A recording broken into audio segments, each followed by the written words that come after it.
കഴിഞ്ഞപ്പോഴാണ് ഇപ്പം വിളിച്ചിട്ട് പറഞ്ഞു, കുട്ടീനോട് പറഞ്ഞു നിങ്ങൾക്ക് കളറ് പ്രശ്നമാണ്, നിനക്ക് കളറില്ല, നിറം കുറവാണ്, പിന്നെ നിങ്ങൾക്ക് ഇംഗ്ലീഷ് സംസാരിക്കാൻ കഴിയുന്നില്ല. അവൻ്റെ ഉമ്മ ഞങ്ങൾ പറഞ്ഞ ആ കുട്ടീനെ മുന്നിൽ കുട്ടി നിൽക്കുമ്പം ഈ കുട്ടീനോട് പറഞ്ഞ മറുപടി എന്താ വെച്ചാൽ 20 ദിവസമല്ലേ കൂടെ താമസിച്ചിട്ടുള്ളൂ, ഈ എന്തിനാ അയിമത്തിനെ കടിച്ചു തോന്നുന്നു, നിനക്ക് വേറെ ഭർത്താവിനെ കിട്ടൂലെന്ന് ഒരു ഉമ്മ ചോദിക്കുന്നത്. മകനെ തിരുത്തേണ്ട ഒരു ഉമ്മ ചോദിക്കുന്ന ചോദ്യമാണത്.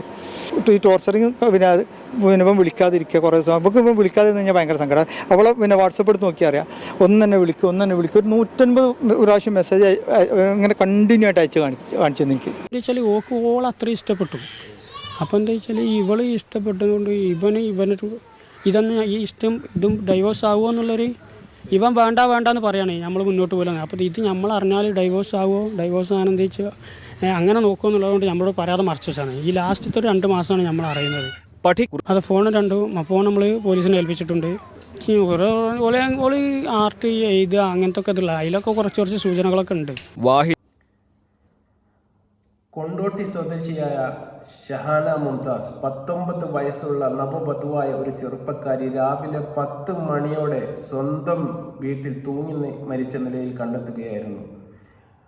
പെട്ടെന്ന് തന്നെ അടുത്തുള്ള ഹോസ്പിറ്റലിൽ എത്തിച്ചെങ്കിലും ജീവൻ രക്ഷിക്കാൻ വേണ്ടി സാധിച്ചില്ല. അദ്ദേഹത്തിൻ്റെ മരണകാരണമായി പറയുന്നത് വളരെ മോശകരമായ ഒരു കാര്യമാണ്. അദ്ദേഹത്തിൻ്റെ ആ ഷഹാന എന്ന് പറയുന്ന കുട്ടിയുടെ കളർ കറുത്തതായി പോയി എന്നും അതുപോലെ തന്നെ ഇംഗ്ലീഷ് ഭാഷ ഫ്ലുവൻ്റായിട്ട് കൈകാര്യം ചെയ്യാൻ പറ്റുന്നില്ല എന്ന് പറഞ്ഞുകൊണ്ട് അദ്ദേഹത്തെ കല്യാണം കഴിച്ച വരൻ അബ്ദുൽ വാഹിദ് എന്ന് പറയുന്ന ചെറുപ്പക്കാരൻ നിരന്തരം ഈ സ്ത്രീയെ പീഡിപ്പിക്കുകയും അവഹേളിക്കുകയും ചെയ്തിരുന്നു എന്നാണ് ഷഹാനയുടെ കുടുംബക്കാർ തന്നെ പറയുന്നത്. തീർച്ചയായിട്ടും വളരെ മോശകരമായ, കേട്ടാൽ അറയ്ക്കുന്ന ഒരു കാര്യം തന്നെയാണ്.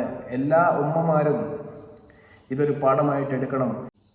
എല്ലാ ഉമ്മമാരും വീട്ടിൽ കയറി വരുന്ന പെൺകുട്ടികൾക്ക് എന്തെങ്കിലും കുറവുകളുണ്ടെങ്കിൽ അതെല്ലാം അഡ്ജസ്റ്റ് ചെയ്ത് പോകണമെന്ന് മകനെ പറഞ്ഞ് മനസ്സിലാക്കുന്നതിന് പകരം ഈ ഉമ്മ ഈ കുട്ടിയോട് പറയുന്നത്, മകളെ കല്യാണം കഴിഞ്ഞിട്ട് 10-20 ദിവസമല്ലേ ആയിട്ടുള്ളൂ, നിനക്ക് വേറെ ചെറുപ്പക്കാരനെ കിട്ടില്ലേ, ഈ കല്യാണം ഇട്ടേച്ച് പോയിക്കൂടെ എന്നാണ് ഈ ഉമ്മ പറഞ്ഞിട്ട് ഈ കുട്ടിയെ മാനസികമായി വളരെ മോശമായ രീതിയിൽ ബാധിച്ചിരിക്കുന്നു. അതിനുശേഷം ആ കുട്ടിക്ക് ഒരു ഡിഗ്രിക്ക് പഠിക്കുന്ന ഒരു കുട്ടിയായിരുന്നു ഷഹാന എന്ന് പറയുന്ന ഈ കുട്ടി. ആ കുട്ടിക്ക് സെമിസ്റ്റർ പൂർത്തിയാക്കാൻ വേണ്ടി പോലും സാധിക്കുന്നില്ല. അതിനുശേഷം കൗൺസിലിങ്ങും മറ്റു ചികിത്സകളും കൊടുത്തതിന് ശേഷം വീട്ടുകാർ നിർബന്ധിച്ചാണ് ആ കുട്ടിയെ കൊണ്ട് പരീക്ഷ വരെ എഴുതിപ്പിക്കാനുള്ള ഒരവസ്ഥ ഉണ്ടാക്കിയെടുത്തത്.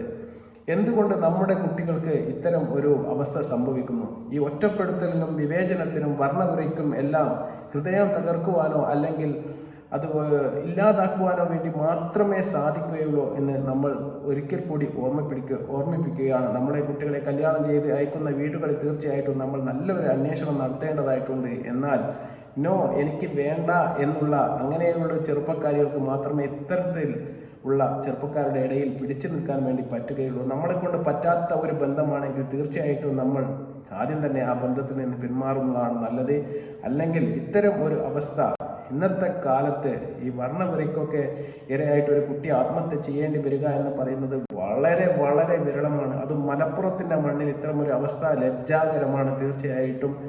അത് തീർച്ചയായിട്ടും പരിശോധിക്കപ്പെടേണ്ടത് തന്നെയാണ്. അത്തരം ഒരു അവസ്ഥ ആ ചെറുപ്പക്കാരിൽ നിന്നോ ആ ഉമ്മയുടെ അടുത്ത് നിന്നോ ആ കുടുംബത്തിൽ നിന്നോ ആ കുട്ടിക്ക് ഏൽക്കേണ്ടി വന്നിട്ടുണ്ടെങ്കിൽ തീർച്ചയായിട്ടും അതിനുള്ള മാതൃകാപരമായ ശിക്ഷ ആ ഉമ്മയും ആ കുടുംബവും ഏറ്റുവാങ്ങുക തന്നെ വേണമെന്ന് വിനീതമായി അഭ്യർത്ഥിക്കുകയാണ്. അതുപോലെ തന്നെ നമ്മുടെ കുട്ടികൾ കല്യാണം കഴിച്ച് പറഞ്ഞയക്കുന്ന സമയത്ത് ആ കുട്ടികൾക്ക് തീർച്ചയായിട്ടും അവരുമായി പൊരുത്തപ്പെട്ടു പോകാൻ പറ്റുമോ ഇല്ലയോ എന്ന് തീർച്ചയായിട്ടും മാതാപിതാക്കൾ ഒരു ചർച്ച തന്നെ നടത്തേണ്ടതാണ്. തീർച്ചയായിട്ടും അല്ലാത്തിടത്തോളം കാലം നമ്മൾ അറിയാത്ത ഏതെങ്കിലും ഒരു വീട്ടിലേക്ക് നമ്മുടെ പെൺകുട്ടികളെ പറഞ്ഞയച്ച് കഴിഞ്ഞാൽ തീർച്ചയായിട്ടും അവിടെയുള്ള മാനസിക പിരിമുറുക്കവും അതുപോലെ തന്നെ ഈ പീഡനവും കാരണം നമ്മുടെ കുട്ടികൾക്ക് ജീവൻ തന്നെ നഷ്ടപ്പെടുന്ന ഒരവസ്ഥ എന്നേക്കുമായി സംഭവിച്ചു വരാൻ സാധ്യതയുണ്ട്.